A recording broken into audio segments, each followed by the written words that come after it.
उन्होंने क्या कहा था कि descent with modification. Descent mean कि जो अगली नस्ल आई है वो मॉडिफाइड फॉर्म में है, कि जब भी कोई अगली नस्ल चलती है वो मॉडिफाइड होती है अपने पेरेंट्स से। जैसे अब हम हैं, हमारे पेरेंट्स इतने एडवांस्ड नहीं हैं जितने हम लोग एडवांस्ड हैं, तो ये भी क्या एवोल्यूशन हुई। इस तरह वो कहता है कि डिसेंट विद मॉडिफिकेशन, कि जब भी कोई नया आया वो descent with modification, modified form में आपको एक नई नस्ल मिल गई।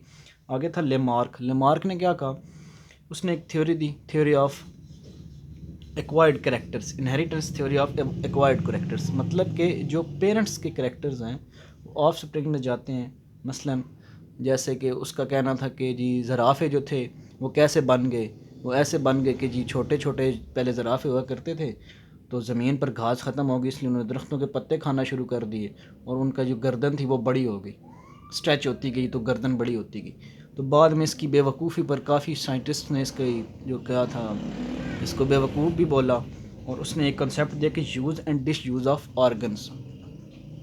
उसके बाद आपको ये साइंटिस्ट यहाँ पे क्लियर हो गए कि जब आप ये use and disuse of organs का कहना है, उसका मकसद ये था कि जब आप किसी चीज़ को इस्तेमाल नहीं करते तो वो ख़त्म हो जाती है, और फिर वो आगे नस्ल में इसी तरह ट्रांसफ़र होती है। मसलन सांप जो थे, उन्होंने अपने पाँव जो थे, पहले सांपों के पाँव होते थे, उन्होंने अपने पाँव जो अपेंडेजेस थी उनको यूज़ नहीं किया, तो क्या हुआ कि उनके पाँव नहीं हैं।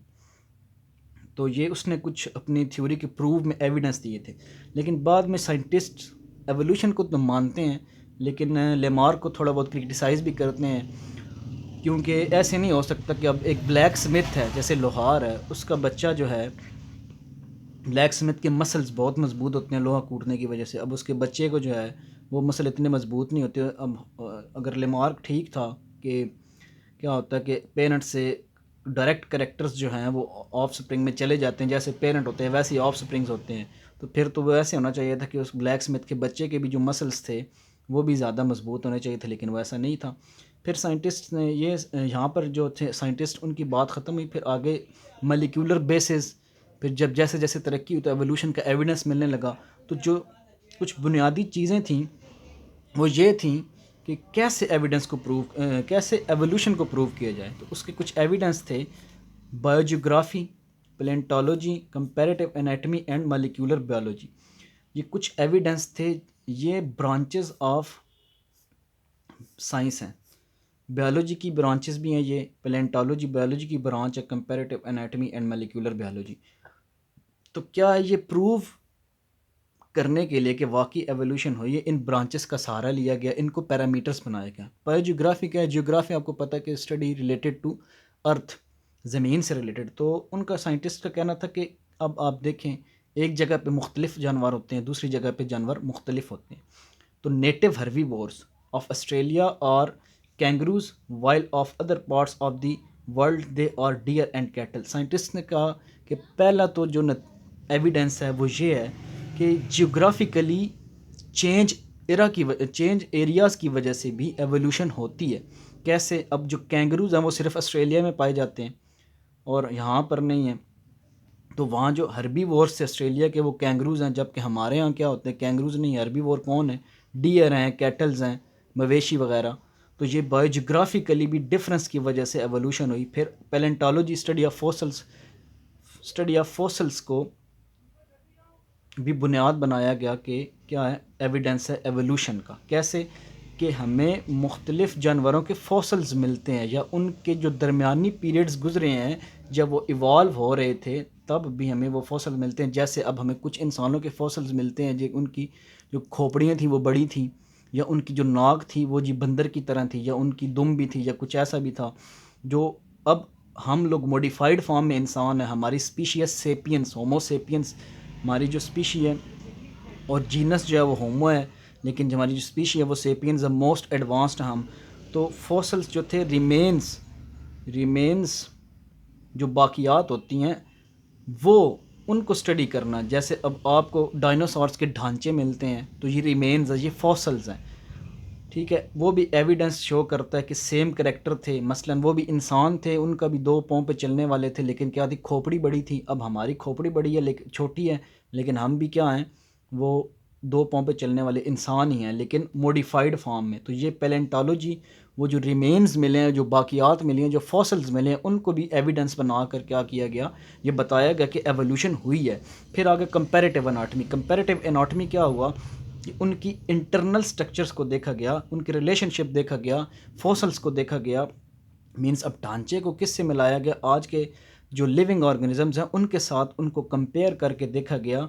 तो ये भी प्रूव कर रहा था कि एविडेंस है। जैसे अब आपको एक एविडेंस मिलता है कि जी एलजी जो थी, प्लांट्स हैं या फंजाई हैं या क्या हैं, तो उनके हमने डीएनए को स्टडी किया, उनकी जो स्ट्रक्चर था वो केमिकल्स को स्टडी किया, वो बेसिकली किस में आ जाता है, मॉलिक्यूलर बायोलॉजी में भी आ जाता है। लेकिन कंपैरेटिव एनाटॉमी हम ऑर्गेनिजम्स की बात कर रहे हैं, फॉसल्स की बात कर रहे हैं, तो वहाँ पर फॉसल्स जैसे मैंने आपको बताया कि खोपड़ी को स्टडी किया, तो उनके स्ट्रक्चर के लिहाज से कुछ सिमिलैरिटी थी हमारे स्ट्रक्चर की, हमारे खोपड़ी की स्ट्रक्चर के साथ। तो ये भी क्या हुआ कि वो हो सकता है कि हम लोग उनसे इवॉल्व हुए हैं और हम लोग भी एवोल्यूशन का नतीजा हैं। आपको साइंस तो यही कहते हैं कि हम लोग 4.6 बिलियन ईयर्स की एवोल्यूशन का नतीजा हैं, जिसकी वजह से आज इंसान हुए। सिंगल सेल से लाइफ स्टार्ट हुई और आज कहाँ पर पहुँच चुकी है लाइफ। इसी तरह बर्ड्स के बारे में कि वो रेप्टाइल से या डायनासोर्स की वजह से बर्ड्स बन गए थे। डायनासोर्स ने किस किस किस में कन्वर्ट हो गए थे, किस फॉर्म में, बर्ड्स की फॉर्म में। इसी तरह एवोल्यूशन की जो मुख्तलिफ साइंटिस्ट थे वो तौजीहात देते रहते हैं, या वो अपने इस एविडेंस को प्रूव करने के लिए इन चीज़ों को बुनियाद बनाते हैं, जिनमें biogeography, palaeontology, comparative anatomy and molecular biology involve हैं। मॉलिक्यूलर बायोलॉजी में आपको पता है कि मॉलिक्यूलर लेवल पे स्टडी की जाती है किसी भी चीज़ की, मींस के सेलुलर लेवल पे, सेल में जाके उसको स्टडी किया जाता है, डीएनए और आरएनए। इसमें वो एग्जांपल आती है एलजी की, कि हम लोग एलजी को कैसे प्लांट में, किस किंगडम प्लांटी में उसको रखते हैं। इस वजह से किंगडम प्लांटी में रखते हैं कि उनका जो डीएनए है उसमें जो सिमिलैरिटी है वो प्लांट्स से मिलती है, आजकल के प्लांट्स से मिलती है, जिससे एविडेंस मिलता है कि हो सकता है कि ये भी, इनका भी आबाओ अजदाद और प्लांट्स का भी आबाओ अजदाद एक ही हो, इनका बाप एक ही हो, जिससे ये दोनों इवॉल्व हुए हैं। तो ये क्या है, ये मॉलिक्यूलर लेवल पे, जिसमें मॉलिक्यूलर लेवल पे हमारे पास न्यूक्लिक एसिड्स आ जाते हैं, डीएनए एंड आरएनए, जिसको हम सेलुलर लेवल स्टडी भी बोलते हैं।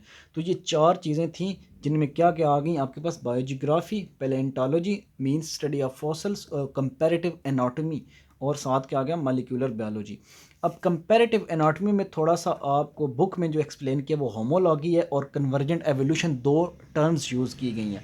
होमोलॉगी का मीनिंग है कि सेम रिलेशन हो, मसलन कि उनका अबाओ अजदाद तो सेम हो, उनमें कोई रिलेशन हो, या उनके स्ट्रक्चर्स ऐसे सेम हो, स्ट्रक्चर्स उनकी एनाटॉमी को अगर देखा जाए, उनकी जो स्ट्रक्चर हैं, कुछ ऐसे ऑर्गन्स जिनके स्ट्रक्चर सेम हों लेकिन फंक्शन के लिहाज से डिफरेंट हो। For example vertebrate appendages bone arrangement similar, जो वर्टिब्रेट हैं, जो रीढ़ की हड्डी रखने वाले जानवर हैं, जैसे हम हैं या परिंदे हैं या मछलियाँ या जो भी हैं, उनकी अपेंडेजेस में जो हड्डियों की अरेंजमेंट है, मसलन हमारा अब जो हाथ है उसकी हड्डियों की अरेंजमेंट,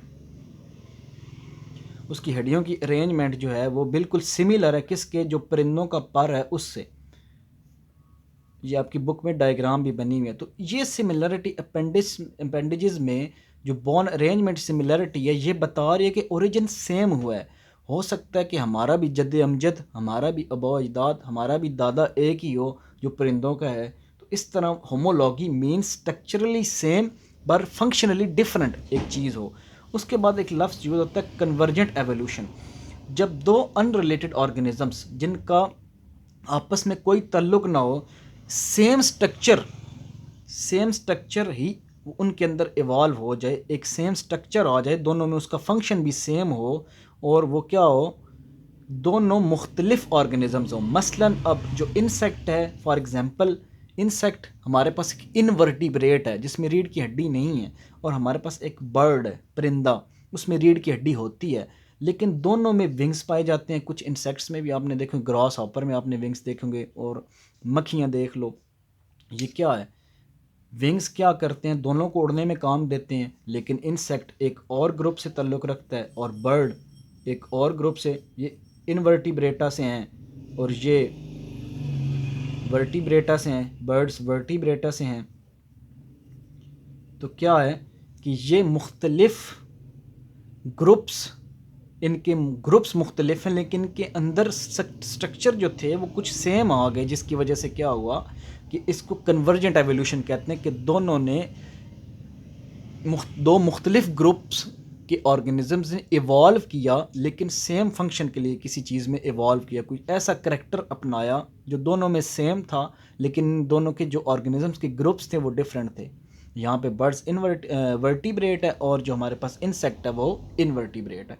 ये हमारे पास कंपैरेटिव एनाटॉमी, एवोल्यूशन, उसको जो एक्सप्लेन करे उसके एविडेंस, और फिर उस एविडेंस में जो आपको क्या चीज़ जो ब्रांचेस हेल्प करती हैं वो biogeography, palaeontology, comparative anatomy, molecular biology, ये कवर हो गई। और उसके बाद होमोलॉजी और कन्वर्जेंट एवोल्यूशन का भी आपको यहाँ पे क्लियर हो गया। और एक बात याद रखनी है बच्चे कि बुक को रीड करना है, पूरी सारी चीज़ें बुक से रीड करनी है, और कोई भी क्वेश्चन हो तो आपने वो करना है कि हमें ये समझ नहीं आ रही है, कोई मसला है, तो बुक से भी आपने लाजमी रीड करना है।